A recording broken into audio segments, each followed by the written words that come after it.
Okay, before we begin looking at electrochemical cells, let's take a look at this redox reaction here.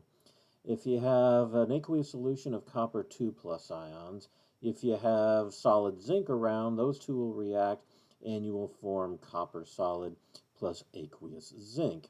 And we can split these into the two half reactions. You can even balance them using the way we did before, but it's extremely easy. Copper 2 plus aqueous goes to copper solid. Zinc solid goes to zinc 2 plus aqueous. Those are the two half reactions. Note the elements other than hydrogen oxygen are balanced. There's no hydrogen oxygen, so that's balanced also. You just have to look at the charge. 2 plus on this side, neutral on this side, so you have to add the 2 electrons to the left. Neutral on this side, 2 plus on this side, add 2 electrons to the right. It's 2 electrons and 2 electrons. I cancel. Boom, there you go. So the entire balanced reaction is this reaction up here. And if you were normally running this reaction, you just get a beaker, some sort of container, put in some copper 2 plus, and fun fact, copper 2 plus in solution is a nice light blue color. So get this aqueous copper 2 plus solution that's light blue and throw in a piece of zinc metal in there, and the reaction will occur. And what you will find is that these 2 electrons, note the 2 electrons from the zinc must go onto that copper. Well, where is that going to happen at? Turns out it happens on the surface of the zinc. The zinc solid can't move around, so it's got the electrons that it wants to give up. And so it won't give up electrons to copper until a copper 2 plus ion actually hits the surface of the zinc.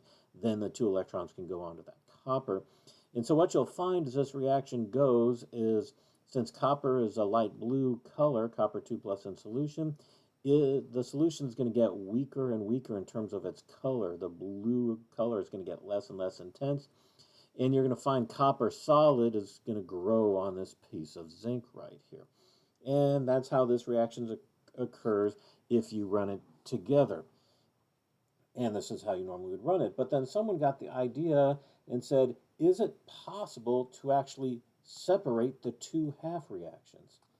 Have this half reaction going in one container, the reduction half reaction going in one container, the oxidation half reaction going on in a different container, but somehow then we have to let the electrons go from the piece of zinc from this container to that container. So I have two containers here that separate the half reactions, but somehow allow the electrons to go through. And so that's what we did, and we come up with an electrochemical cell. All right, so here is our copper, an example of an electrochemical cell where we have copper and zinc. And this actually allows us to generate electricity through the use of a spontaneous redox reaction. These are sometimes called galvanic cells or voltaic cells. And let's go through their parts, because here is one right here, and there's a lot of stuff to look at. Maybe we should zoom in on this guy. Yeah. Okay. So, what we see here is we have two containers, two beakers, one here and one here. In this beaker is going to be our zinc half reaction. So what I'm going to do is I'm going to fill this beaker, this container, about halfway up with zinc 2 plus, and I choose zinc sulfate because I know solubility rules. It's going to work out really nicely. It's soluble. So I've got zinc sulfate solution in here. But recall the half reaction for this zinc reaction, I have to have the zinc 2 plus, and I have to have zinc solid. Zinc solid is the reactant, zinc 2 plus is the product.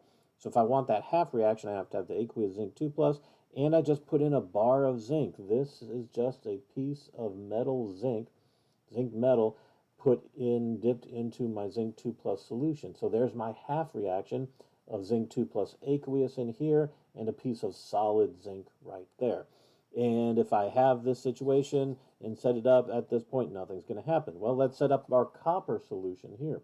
Copper 2 plus, blue copper 2 plus solution in the beaker, and then a piece of copper just sitting in there. Okay. And If I just take these two beakers, put them side by side, nothing happens because there's no way for the electrons to go. And so what we're going to do then is take a piece of wire and lead it from this piece of zinc through this piece of wire here, and this is going to be a voltmeter that measures the electricity that we're going to generate. And that wire then goes to the piece of copper. So I've got zinc solution, zinc in solution, a piece of solid zinc, a wire going from the piece of solid zinc to a piece of solid copper, and that piece of solid copper is dipped into this copper 2 plus solution. And if you set that up together, all that together, still nothing is going to happen. Because if you know about electricity, you know electricity flows in a circuit. We need to somehow fulfill this circuit here, and we do that with what's called a salt bridge. Electrons are negatively charged. We need electrons to go from this solid piece of zinc through the wire, through the solid piece of copper, and into this copper 2 plus solution, so we can reduce this copper 2 plus solution right on the surface of that copper to make this piece of copper even larger as we get more copper on there.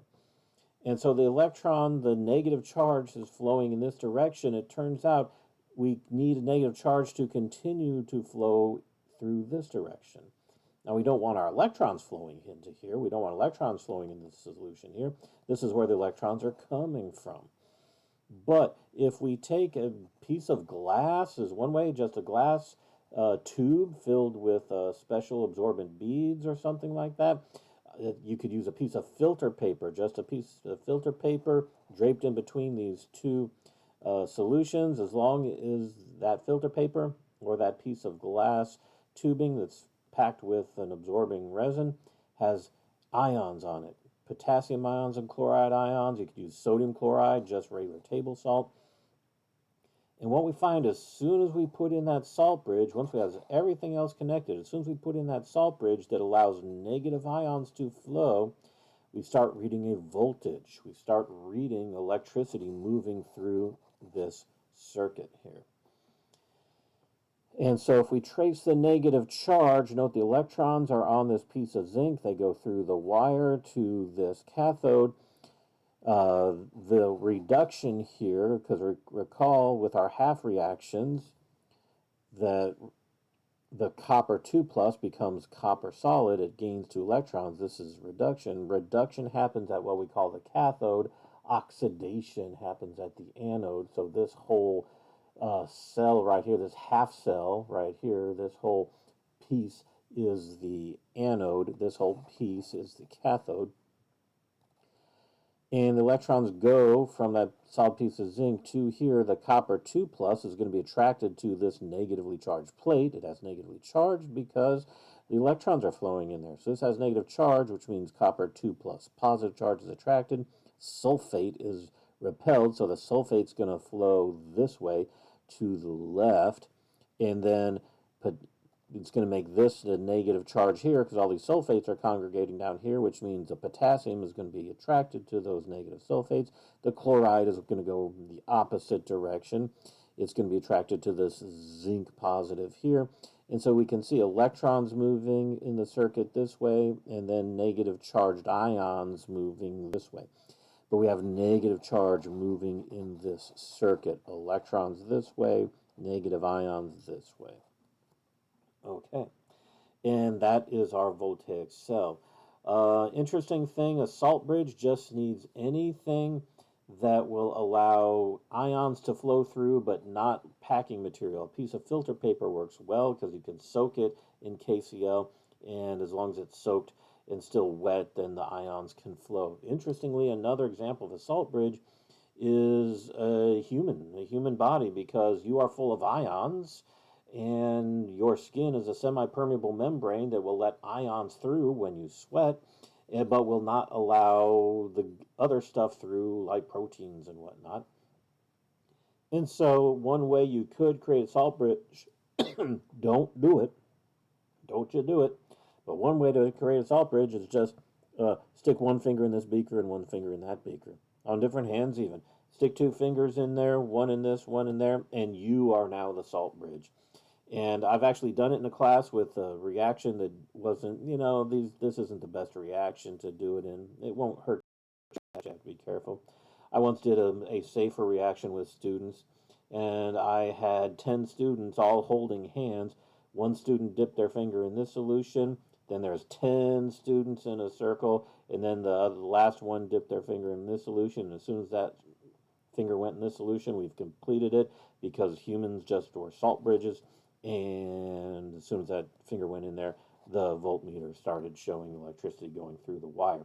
Note, when you do that, there's no electrons flowing through you. If you are the salt bridge, there are no electrons flowing through you, so you are not getting zapped with electricity. You don't feel anything. It's merely ions escaping your skin and moving through the next person.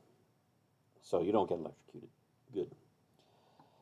All right, but the most important part here is when you set this up, electrons flow through this wire. So we have electricity flowing in this circuit, and that's the important part to this.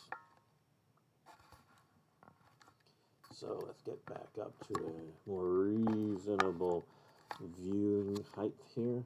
There we go. Just this. So here's our overall reaction, the same overall reaction we had before. Here are the half reactions, the zinc half reaction, the copper half reaction in the two different beakers. And we've described our salt bridge down here. Needs to be an inert electrolyte solution. And during the reaction, as this reaction goes, electrons flow through the wire from the anode to the cathode. So what's going to happen as this is going, if we look at our two reactions here, this piece of zinc is giving up electrons. And it's becoming zinc 2+. So this piece of zinc is actually dissolving up a little bit. Zinc is leaving as zinc 2+. Solid zinc is dissolving in solution as zinc 2+ ions due to this reaction. So this zinc anode piece is getting smaller and smaller. The copper cathode, well, copper 2+ is coming onto it and making copper solid via this reaction. So this is actually getting larger. This is gaining more copper. All right, cool. And the question is, why do the electrons go through that wire? What's going on here?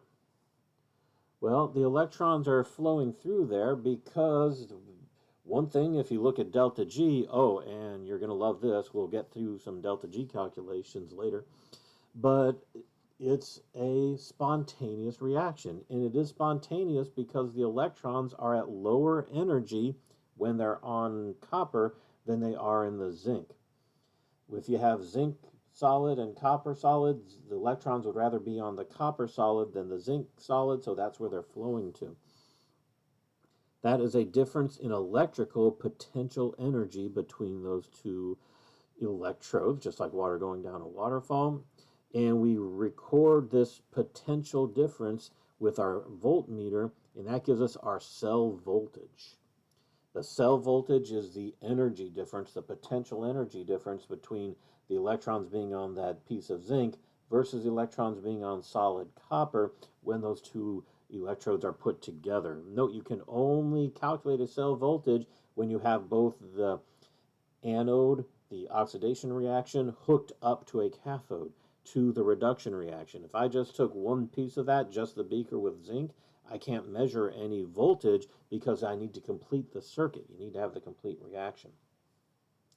Another term to denote the cell voltage, some will call it the electromotive force, or EMF, or the cell potential. So cell potential, the EMF, the cell voltage all mean the same thing. And face it, it's going to get pretty nasty if anytime you say, I want to make an electrochemical cell, and you have to draw that whole thing with the beakers and everything. That gets nasty. So we have a conventional notation. We call this a cell diagram.